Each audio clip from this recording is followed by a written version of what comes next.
नमस्कार दोस्तों, स्वागत है आप लोग का आपके अपने YouTube चैनल हिंदी साहित्य वाला पे। और जैसा कि आप लोग को स्क्रीन पे दिखाई दे रहा होगा, हिंदी साहित्य, हिंदी का भाषिक स्वरूप।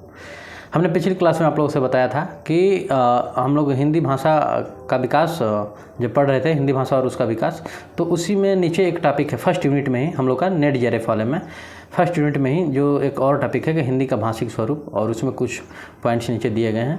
तो हमने उससे संबंधित कुछ प्रीवियस ईयर और कुछ प्रैक्टिस सेट सोचा कि करवा दें आप लोगों को। तो आज की क्लास में हम लोग उससे संबंधित प्रैक्टिस सेट करेंगे और उससे संबंधित कुछ क्वेश्चन को हल करेंगे, ठीक है। तो चलिए अब हम लोग फर्स्ट यूनिट से रिलेटेड हम लोग क्वेश्चन सॉल्व करते हैं जो यूजीसी नेट ने निर्धारित किया है सिलेबस। यूजीसी नेट ने जो निर्धारित किया है हिंदी साहित्य के लिए, ठीक है। तो उसी में तो चलिए शुरुआत करते हैं आज की क्लास। तो आज की क्लास में जो सबसे पहला क्वेश्चन है कि जो स्वर दोनों होठों को स्पर्श करते हैं, जो स्वर दोनों होठों को स्पर्श करते हैं वो कहलाते हैं। 4 ऑप्शन दे रहा है, दंत्योष्ठ, ओष्ठ्य, फिर द्विओष्ठ और कंठोष्ठ। तो 4 ऑप्शन है, तो इसमें से कौन सा आपका ऑप्शन सही होगा? तो वो होगा द्विओष्ठ। तो आपका ऑप्शन नंबर यहाँ पे सी सही हो जाएगा, ठीक है। ऑप्शन नंबर यहाँ पे सी। चलिए इसी क्रम में हम लोग आगे बढ़ेंगे। तो दिया है जैसे ठ, ढ और ड़ व्यंजन है। 4 ऑप्शन दे रहा है कि ये किस वर्ग के हैं, ठीक है। तो देखिए 4 ऑप्शन में है ट वर्ग, व वर्ग, प वर्ग और र वर्ग के। तो देख सकते हैं आप लोग, जैसे दिया है कि ट वर्ग के का कल्य व्यंजन, प वर्ग के तलव्य व्यंजन और व वर्ग के कंठ व्यंजन और ट वर्ग के ये लास्ट वाला है जैसे ट वर्ग के, ये ट है, र नहीं है, ये ट वर्ग के मूर्धन्य व्यंजन। तो आपका ऑप्शन नंबर यहाँ पे डी सही हो जाएगा, ट वर्ग के मूर्धन्य व्यंजन, ठीक। आगे है कि क वर्ग के सभी व्यंजन होते हैं। तो दिया है वर्ष, तलव्य और उसके बाद कंठ्य और उसके बाद मूर्धन्य, तो वो तलव्य होते हैं, कंठ्य होते हैं दोस्तों, सॉरी। आपका ऑप्शन नंबर यहाँ पे सी सही हो जाएगा, वो कंठ्य होते हैं, ठीक है। ऑप्शन नंबर 4 है कि निम्नलिखित में से निम्न में काकल्य व्यंजन है, और यहाँ पे 4 दे रहा है व्यंजन, य, ह, श और ट। तो कौन सा होगा इसमें? तो वो होगा आपका ह। तो ऑप्शन नंबर यहाँ आपका सी सही हो जाएगा, ह काकल्य व्यंजन है, ठीक है। चलिए हम लोग आगे बढ़ते हैं।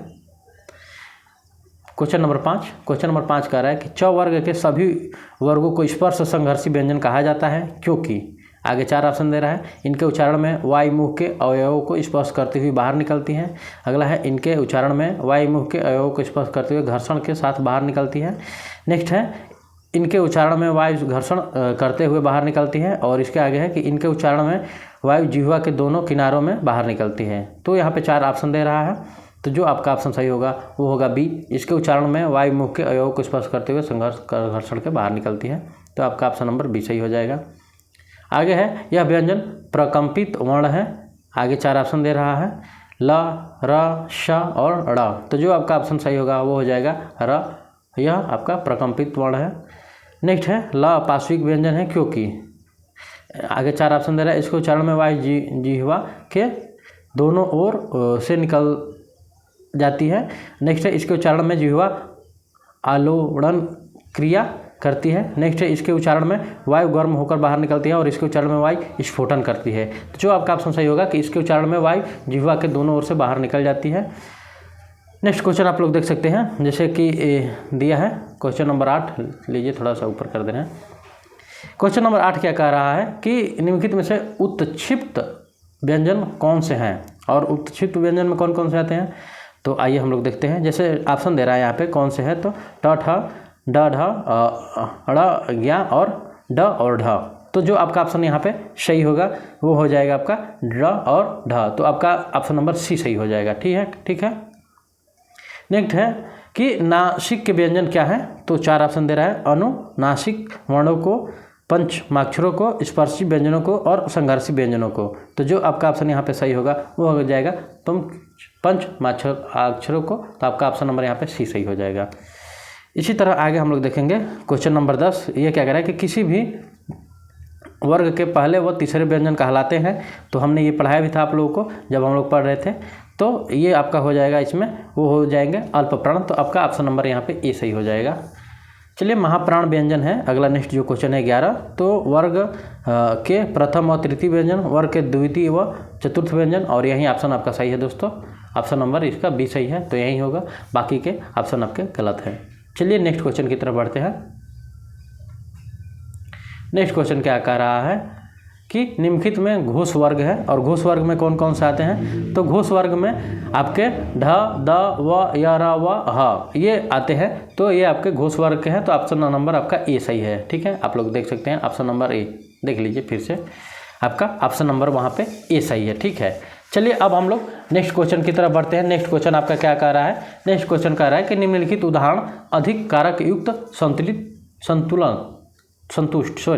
संतुष्ट करता है। आइए, इसमें 4 ऑप्शन है, देख सकते हैं आप लोग। ये 13 नंबर क्वेश्चन को लीजिए, अब अच्छे से हो गया। निम्नलिखित में से कौन सा उदाहरण अधिकरण कारक को संतुष्ट करता है। 4 ऑप्शन है। यह अपराधी इस टनल के अंदर बैठा है, यह फल मैंने इस चाकू से काटा, यह निर्धन व्यक्तियों के लिए है, और आगे ऑप्शन है ये फूल नीली धारी के हैं। 4 ऑप्शन दे रहा है, तो कौन सा इसमें अधिकरण कारक को संतुष्ट करता है, तो वो हो जाएगा कि वह अपराधी इस टनल के अंदर बैठा है, तो ऑप्शन नंबर आपका ए सही हो जाएगा। नेक्स्ट क्वेश्चन है कि जातिवाचक संज्ञा का उदाहरण है। इस गिरोह का सरगना कौन है, और आज भी देश में हरिश्चंद्रों की कमी नहीं है, इस लाल लता कुंजों में अप्राण नहीं है, लाल बहादुर शास्त्री पेशावर गए थे, तो आपका ऑप्शन जो सही होगा वो हो जाए कि आज भी देश में हरिश्चंद्रों की कमी नहीं है, तो ऑप्शन नंबर आपका बी सही हो जाएगा। नेक्स्ट है कि इनमें अनिश्चयवाचक सर्वनाम है, जो, सो, आप, तुम, स्वयं, खुद, कोई, कुछ, तो जो आपका ऑप्शन सही होगा वो हो जाएगा आपका ऑप्शन नंबर डी सही हो जाएगा। चलिए नेक्स्ट क्वेश्चन जो है, नेक्स्ट क्वेश्चन है कि ऐसी घटनाएं तो मैंने कभी नहीं देखी, किस प्रकार के विशेषण का उदाहरण है। 4 ऑप्शन दे रहा है। यौगिक सर्वनामिक विशेषण, मौलिक सर्वनामिक विशेषण, निश्चित परिमाणवाचक विशेषण और अनिश्चित परिमाणवाचक विशेषक, तो आपका जो ऑप्शन यहाँ पे सही होगा वो हो जाएगा यौगिक सर्वनामिक विशेषण, तो आपका ऑप्शन नंबर यहाँ पे ए सही हो जाएगा। नेक्स्ट है कि तैरना भी एक कला है, इस वाक्य में तैरना क्या है। तो दोस्तों इसमें क्या है दे रहा है आगे, नाम बोधक क्रिया, पूर्वकालिक क्रिया, और आगे है क्रियाचक संज्ञा क्रिया, और फिर आगे है प्रेरणार्थक क्रिया, तो जो आपका ऑप्शन यहाँ पर सही होगा वो हो जाएगा सी, क्रियाचक संज्ञा क्रिया, तो ऑप्शन नंबर आपका सी सही हो जाएगा। नेक्स्ट है कि आश्रित उपवाक्य होता है, और आगे 4 ऑप्शन दे रहा है, सरल वाक्य में, मिश्र वाक्य में, संयुक्त वाक्य में और विधिवाचक वाक्य में, तो आपका ऑप्शन जो सही होगा वो होगा मिश्र वाक्य में, तो आपका ऑप्शन नंबर यहाँ पे बी सही है। नेक्स्ट क्वेश्चन की तरफ बढ़ेंगे, देखेंगे आपकी यात्रा मंगलमय हो किस प्रकार का वाक्य है। तो 4 ऑप्शन दे रहा है, आज्ञावाचक वाक्य, विस्मयवाचक वाक्य, विधिवाचक वाक्य और इच्छावाचक वाक्य, तो 4 ऑप्शन दे रहा है, तो जो आपका ऑप्शन सही होगा वो हो जाएगा इच्छावाचक वाक्य, तो ऑप्शन नंबर आपका डी सही हो जाएगा। ठीक है, चलिए नेक्स्ट की तरफ बढ़ते हैं हम लोग। नेक्स्ट क्वेश्चन क्या कह रहा है कि खंडेतर ध्वनियों के निम्नलिखित रूप होते हैं। 4 ऑप्शन दे रहा है, मात्रा, बालाघात, स्वर, व्यंजन, सुर, अनुनासिकता और संगम, और इसको कूट में दे रहा है कि कूट में इसका आंसर दीजिए। तो इसमें जो आपका ऑप्शन सही होगा उसमें होगा मात्रा, बालाघात, फिर उसके बाद हो जाएगा सुर, उसके बाद अनुनासिकता, संगम, तो ऑप्शन नंबर आपका सी सही हो जाएगा, 1, 3, 4। ठीक है, चलिए अब हम लोग आगे बढ़ेंगे। स्वरों के उच्चारण के संदर्भ में ओष्ठों को स्थिति में प्रमुख प्रकार के होते हैं, और नीचे 4 ऑप्शन दे रहे हैं, समृत, वृतमुखी, अमृतमुख और प्लुत स्वर, तो इसमें से कौन सा आपका ऑप्शन सही होगा ये देखना है आपका। ठीक है, तो चलिए हम लोग देखते हैं कौन सा आपका ऑप्शन सही होगा। तो एक हो जाएगा ये जो वृतमुखी है ये हो जाएगा, और जो नेक्स्ट है आपका वो हो जाएगा अवृतमुखी, ये अवृत है दोस्तों, ये अवृतमुखी, तो आपका ऑप्शन नंबर 2 और 3 ये दोनों सही है, तो इस तरह से जो आपका ऑप्शन सही होगा वो बी सही हो जाएगा। ठीक है, चलिए अब नेक्स्ट क्वेश्चन की तरफ हम लोग बढ़ते हैं। नेक्स्ट क्वेश्चन क्या कह रहा है 22 नंबर कि उच्चारण के प्रयत्न के आधार पर ध्वनि के वर्गीकरण का विशेषता है। 4 ऑप्शन दे रहा है नीचे, स्पर्श ध्वनियों के उच्चारण में वायु को मुख विवर में ही कहीं रोका जाता है। नेक्स्ट है च, छ, छ, ज, झ स्पर्श संघ व्यंजन है, संघर्षी व्यंजन है। अगला है पंचमाक्षर नसिके होते हैं, और य, र, ल, व संघर्षी व्यंजन होते हैं। तो जो आपका ऑप्शन यहाँ पे सही होगा वो हो जाएगा आपका कि स्टार्टिंग के तीनों ऊपर वाले ये तीनों सही है, तो आपका ऑप्शन नंबर जो सही हो जाएगा 1, 2, 3, तो आपका ऑप्शन नंबर यहाँ पे डी सही हो जाएगा। ठीक है, चलिए इतना कंफर्म हुआ तो हम लोग आगे बढ़ते हैं और क्वेश्चन नंबर 23 को देखते हैं। 23 नंबर क्वेश्चन क्या आ रहा है कि किसी भाषा की मूलभूत इकाई होती है। आगे 4 ऑप्शन दे रहा है, स्वर ध्वनियों, स्वनिम, व्यंजन ध्वनियों और आगे दे रहा है संयुक्त व्यंजन ध्वनियाँ। तो इसमें से कौन सा होगा? तो वो होगा आपका स्वनिम। तो ऑप्शन नंबर आपका सी सही हो जाएगा। चलिए नेक्स्ट क्वेश्चन की तरफ बढ़ते हैं। नेक्स्ट क्वेश्चन क्या करा है कि निम्नलिखित में हिंदी की स्वनिम व्यवस्था की कौन सी विशेषता नहीं है? 4 ऑप्शन दे रहा है। स्वर या ध्वनि भाषा की लघुतम इकाई मानी जाती है। स्वनिम व्यवस्था खंडेय एवं खंडेतर ध्वनियों पर आधारित होती है। स्वर व व्यंजन खंडेतर ध्वनियाँ हैं और खंडेतर ध्वनियों को ध्वनियों से अलग नहीं किया जाता है। तो आपका ऑप्शन नंबर यहाँ पे जो होगा कि स्वर व व्यंजन खंडेतर ध्वनियाँ हैं। तो ऑप्शन नंबर आपका सी सही हो जाएगा। चलिए आगे 4 अगला है, अगला क्वेश्चन जो 25 नंबर की स्वनिम मिलती जुलती ध्वनियों का परिवार है। तो यह कथन किसका है? तो डेनियर जोन्स, ब्रागार तथा ट्रेगर।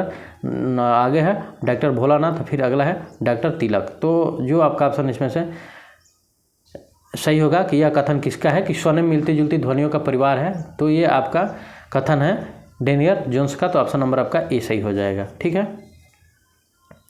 नेक्स्ट क्वेश्चन है कि खंडीय ध्वनियाँ हैं और 4 ऑप्शन दे रहा है, हल ध्वनि, अनुस्वार, स्वर तथा व्यंजन और द्वितीय व्यंजन। तो जो आपका ऑप्शन सही होगा वो हो जाएगा ऑप्शन नंबर बी, स्वर तथा व्यंजन। तो ये खंडीय ध्वनियाँ हैं। तो 26 का ऑप्शन नंबर आपका बी हो जाएगा। नेक्स्ट क्वेश्चन आप लोग देख सकते हैं 27 नंबर कि किसके आधार पर स्वर ह्रस्व या दीर्घ होते हैं? 4 ऑप्शन दे रहा है। तो बालाघात के आधार पे, मात्रा के आधार पे, अनुनासिकता के आधार पे और सुर के आधार पे। तो आपका यहाँ पे 4 ऑप्शन सही हो जाएगा। मात्रा के आधार पे तो आपका ऑप्शन नंबर बी सही हो जाएगा यहाँ पे।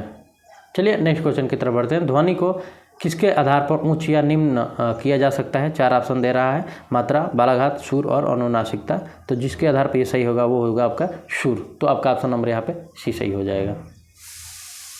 चलिए नेक्स्ट क्वेश्चन की तरफ बढ़ते हैं। नेक्स्ट क्वेश्चन क्या है कि अभिषिप्त अर्थ से अलग अर्थ मिलने की संभावनाएं बढ़ जाती है यदि किसी ध्वनि के उच्चारण में बलाघात न हो, यदि सुर उच्च हो, यदि उपयुक्त संगम या संहिता हो, यदि उपयुक्त संगम या संहिता न हो।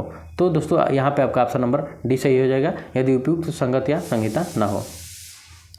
नेक्स्ट है कि मध्य स्वर का उदाहरण है ई, ए, अ और आ। तो इसमें कौन सा आपका ऑप्शन सही होगा? तो यहाँ पे आपका ऑप्शन नंबर अ सही हो जाएगा। सी जो है कि अ मध्य स्वर का उदाहरण है। ठीक है। चलिए अब हम लोग आगे बढ़ते हैं और जो नेक्स्ट है कि उ, ओ और औ उदाहरण है। 4 ऑप्शन दे रहे हैं, पश्व स्वर, मध्य स्वर, अग्र स्वर और व्यंजन। तो आपका ऑप्शन जो सही होगा वो पश्व स्वर हो जाएगा। उ, ओ और औ उदाहरण है। ठीक है। आगे दे रहे हैं निम्नलिखित में से अर्ध समृद्ध स्वर है। 4 ऑप्शन दे रहा है, ई, यू, अ, ए, ओ और ए, ओ। तो जो आपका ऑप्शन सही होगा वो हो जाएगा आपका डी। ऑप्शन नंबर डी सही है। निम्न में से किन स्वरों के उच्चारण में होठ वृत्तमुखी या गोलाकार नहीं होते हैं? 4 ऑप्शन दे रहा है, अ, आ, ए, आई, ई और ये सभी। तो आपका ऑप्शन यहाँ पे जो होगा कि ये सभी स्वरों उच्चारण में होठ वृत्ति या गोलाकार नहीं होते हैं। चलिए नेक्स्ट क्वेश्चन की तरफ बढ़ते हैं। अगला क्वेश्चन क्या है कि स्वर तंत्रिका की स्थिति के आधार पर स्वर है। 4 ऑप्शन दे रहा है, अल्प प्राण व महाप्राण होते हैं, घोष व अघोष होते हैं, वर्तुल या अर्धवर्तुल होते हैं और समृद्ध या विवृत होते हैं। जो आपका ऑप्शन सही होगा वो हो जाएगा कि घोष व अघोष होते हैं। नेक्स्ट क्वेश्चन की तरफ हम लोग बढ़ते हैं। नेक्स्ट क्वेश्चन क्या कह रहा है कि दंत्युष्ट वर्ण है य, र, ल, व। तो जो आपका ऑप्शन यहाँ पे सही हो गया वो हो जाएगा ल। तो ऑप्शन आपका यहाँ पे सी सही है। चलिए नेक्स्ट क्वेश्चन की तरफ बढ़ते हैं। नेक्स्ट क्वेश्चन क्या है यहाँ पे कि निम्नलिखित में से कौन सा कथन असत्य है? ध्यान दीजिएगा, क्या यहाँ पे पूछ रहा है? असत्य कथन पूछ रहा है। और हिंदी में संस्कृत उपसर्गों की संख्या 22 है। ठीक है। आगे दे रहा है सॉरी दोस्तों, थोड़ी सी मौसम का चेंज हो रहा है ना, तो ये ऐसे हो रहा है। अगला है प्रत्यय भरण शब्द में प्रति उपसर्ग लगा है। और आगे है तद्भव उपसर्गों का विकास संस्कृत अवयव में हुआ है। और नेक्स्ट है बिल्कुल शब्द में तद्भव उपसर्ग का प्रयोग हुआ है। तो कौन सा आपका ऑप्शन यहाँ पे सही होगा? तो ये होगा कि बिल्कुल शब्द में तद्भव उपसर्ग का प्रयोग हुआ है। तो आपका ऑप्शन नंबर यहाँ पे डी सही हो जाएगा। नेक्स्ट क्वेश्चन है कि निम्नलिखित में अ उपसर्ग वाले सभी शब्द हैं। 4 ऑप्शन दे रहा है, अवगति, अवतल और अव्यक्त। और फिर नेक्स्ट है अपस्मार, अवहरण, अविकल। और फिर नेक्स्ट है अवर्ण, अविराम और अवनल, और फिर अवनक, और नेक्स्ट है अवस्था, अवतल और अवनति। तो अ उपसर्ग वाले सभी शब्द हैं तो वो हो जाएगा आपका ऑप्शन नंबर डी। ये अ उपसर्ग वाले सभी ध्वनि है तो ऑप्शन नंबर आपका डी सही हो जाएगा। नेक्स्ट है अनमोल, 19 और अवसर शब्दों में उपसर्गिक भेद है तो कौन सा है? तो यहाँ पे 4 ऑप्शन दे रहा है, तत्सम उपसर्ग, तद्भव, अरबी और फारसी। तो जो आपका ऑप्शन सही होगा वो हो जाएगा तद्भव, तो आपका ऑप्शन नंबर बी सही है। नेक्स्ट क्वेश्चन है कि निम्न शब्दों में से किसमें आ प्रत्यय का प्रयोग हुआ है? सॉरी, इससे पहले एक और क्वेश्चन है कि आपका देख सकते हैं यहाँ पे स्क्रीन पे 39 नंबर कि नामुमकिन, खुशबू, बनाम शब्दों में कौन से विदेशज उपसर्ग का प्रयोग हुआ है? तो यहाँ पे जो हुआ है अरबी के उपसर्ग, तुर्की के, फारसी के और पुर्तगाल के, तो वो दोस्तों फारसी का हुआ है तो आपका ऑप्शन नंबर यहाँ पे बी सही हो जाएगा। नेक्स्ट क्वेश्चन है कि निम्न में से किसमें आ प्रत्यय का प्रयोग हुआ है? तो 4 ऑप्शन दे रहा है, सुनहरा, कलूटा, बोझा, घेरा, मझला, झरना और सुहाना और पालना। तो जो आपका ऑप्शन सही होगा वो हो जाएगा बोझा और घेरा, तो ऑप्शन नंबर आपका बी सही हो जाएगा। नेक्स्ट क्वेश्चन है कि गाड़ी, घाटी, चोरी शब्दों में किस प्रकार के प्रत्यय प्रयुक्त हुए हैं? 4 ऑप्शन दे रहा है, कृत्यवाचक तद्धित प्रत्यय, भाववाचक तद्धित प्रत्यय, स्थानवाचक तद्धित प्रत्यय और ऊनवाचक तद्धित प्रत्यय। तो आपका ऑप्शन जो सही हो जाएगा वो हो जाएगा ऊनवाचक तद्धित प्रत्यय, तो आपका ऑप्शन नंबर यहाँ पे डी सही हो जाएगा। समास का कार्य है, आगे 4 ऑप्शन दे रहा है, शब्दों का संप्रेषण करना, शब्दों का पलवन करना, शब्दों के वर्गों में मेल करना और उपसर्गों व प्रत्ययों को अलग करना। तो जो आपका ऑप्शन यहाँ पे सही होगा वो होगा उपसर्गों व प्रत्ययों को अलग करना, तो ऑप्शन नंबर आपका डी सही है। चलिए नेक्स्ट क्वेश्चन की तरफ बढ़ते हैं कि निम्न में से किस समास का केवल पद प्रधान होता है?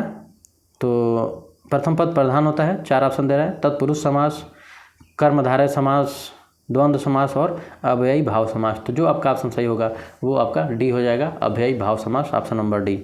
नेक्स्ट क्वेश्चन की तरफ बढ़ेंगे। अगला क्वेश्चन है कि निम्न में से कौन सा समास कारक से जुड़ा समास है? 4 ऑप्शन दे रहा है, तत्पुरुष, कर्मधारय, द्वंद्व और अव्ययी समास। तो जो आपका यहाँ पे होगा तो हम लोग 1 मिनट दोस्तों देखिए, यहाँ पे निम्न में से केवल समास का प्रथम पद ये होगा तो हम लोग देखे ही यहाँ पे अव्ययी हो जाएगा। नेक्स्ट क्वेश्चन है कि निम्न में से कौन सा समास कारक से जुड़ा समास है? 4 ऑप्शन दे रहा है, कर्मधारय समास, बहुब्रीहि समास, तत्पुरुष समास और द्विगु समास। तो आपका इसमें 44 में आपका ऑप्शन सही हो जाएगा सी, तत्पुरुष समास। नेक्स्ट क्वेश्चन है आपका क्वेश्चन नंबर 45, आप लोग देख सकते हैं स्क्रीन पे कि निम्न करण तत्पुरुष समास के उदाहरण है। 4 ऑप्शन दे रहा है, माखनचोर, मुंहतोड़, स्वर्ग प्राप्त, सुरकृत, रसभरी, ईश्वर प्रदत्त, पथभ्रष्ट, शरणागत, गंगाजल और देश सुधार, चंद्रोदय, पुरुष सिंह। तो जो आपका इसमें से करण तत्पुरुष समास के उदाहरण है तो वो हो जाएगा सुरकृत, रसभरी और ईश्वर प्रदत्त। तो आपका ऑप्शन नंबर यहाँ पे बी सही हो जाएगा। नेक्स्ट क्वेश्चन देखते हैं कि जलज अंडज में कौन सा समास है? तो यहाँ पे दोस्तों ये तो सीधे सीधे आपका बहुब्रीहि समास हो जाएगा, तो ये आपका बहुब्रीहि समास है, बाकी अव्ययी, तत्पुरुष, कर्मधारय ये नहीं है। चलिए नेक्स्ट क्वेश्चन की तरफ बढ़ते हैं कि निम्न में से कौन स्त्रीलिंग शब्दों की श्रेणी में आते हैं? 4 ऑप्शन दे रहे हैं, तारे व ग्रहों के नाम, तिथियों व नदियों के नाम, महीने व दिनों के नाम और वृक्षों व पहाड़ों के नाम। तो जो आपका ऑप्शन यहाँ पे सही होगा वो हो जाएगा तिथियों व नदियों के नाम, तो आपका ऑप्शन नंबर यहाँ पे सी सही हो जाएगा। ये स्त्रीलिंग शब्दों की श्रेणी में आते हैं। नेक्स्ट है कि सदा बहुवचन शब्द हैं, पुलिंग, सॉरी ये पुलिंग है, पुलिस नहीं है, अच्छा सॉरी देखिए हाँ पुलिस ही है। सदा बहुवचन शब्द आते हैं, पुलिस, जनता, पानी, आग, प्राण, हस्ताक्षर और वर्षा, दूध। तो जो आपका ऑप्शन सही होगा वो हो जाएगा प्राण, हस्ताक्षर, तो आपका ऑप्शन नंबर बी सही हो जाएगा। नेक्स्ट क्वेश्चन जो है कि अलग या पृथक होने का भाव निम्न में से किसकी विशेषता है? तो देख सकते हैं आपका ऑप्शन संबंध कारक, अपदान, संबोधन कारक और अधिकरण कारक। तो जो आपका यहाँ पे ऑप्शन सही होगा वो हो जाएगा अपदान कारक, तो आपका ऑप्शन नंबर यहाँ पे ए सही हो जाएगा 49 का। चलिए नेक्स्ट क्वेश्चन, और ये लास्ट है आज की प्रैक्टिस सेट में कि निम्नलिखित में से कौन सा युग्म सही नहीं है? और 4 ऑप्शन दे रहा है, द्व्यष्ठ्य जिसमें प फ ब भ आता है, और फिर आगे दे रहा है वत्स्य जिसमें न ल र घ, और मूर्धन्य में च छ ज झ, और कंठ्य में जो ऑप्शन 4 पे है क ख ग घ। ठीक है, नीचे कूट में 4 ऑप्शन दे रहा है, केवल 1, केवल सी केवल 3, केवल 2 और केवल 4। ये कौन सा ऑप्शन इसमें सही पूछ रहा है कि कौन सा आपका ऑप्शन यहाँ इसमें सही है। तो इसमें दोस्तों जो मूर्धन्य वाला है, जो चच्छा जाझा है, ये युग्म सही है। तो आपका ऑप्शन नंबर यहाँ पे केवल 3 होगा। तो आपका ऑप्शन नंबर यहाँ पे सी सही हो जाएगा। तो दोस्तों ये रहा आज का हम लोग का प्रैक्टिस सेट तो ये दोस्तों आज का हम लोग का प्रैक्टिस सेट रहा। तो जो लोग हमारे प्लेटफॉर्म पे नए व्यूअर हैं उनसे रिक्वेस्ट है कि दोस्तों आप लोग चैनल को सब्सक्राइब कर लीजिए और लाइक और सब्सक्राइब शेयर भी कर दीजिए अपने दोस्तों में। जो पहले से सब्सक्राइब कर लिए हैं तो उनको बहुत बहुत धन्यवाद। ऐसे ही जो आज भी करेंगे उनको भी, और जो देख रहे हैं उनको भी बहुत बहुत धन्यवाद। तो दोस्तों ये रहा आज का हम लोग का क्लास। नेक्स्ट क्लास में हम लोग इसी से संबंधित और भी कुछ नए क्वेश्चन लेके आएंगे और नए जोश नए उमंग के साथ। तो ऐसे ही आप लोग हमारे साथ बने रहिए हिंदी साहित्य वाले प्लेटफॉर्म पे। हम लोग ऐसे ही पेपर तक बहुत सारे मतलब कम से कम 60-70 ऐसे प्रैक्टिस सेट लगा लेंगे। तो दोस्तों बहुत बहुत धन्यवाद आज की क्लास के लिए। आज की क्लास अब हम लोग यहीं पे समाप्त करते हैं। मिलते हैं अगली क्लास में एक नए जोश नए उमंग के साथ। तो चलिए हंसते रहिए, मुस्कुराते रहिए और हिंदी साहित्य वाले के साथ प्रैक्टिस सेट लगाते रहिए। तब तक के लिए दोस्तों धन्यवाद।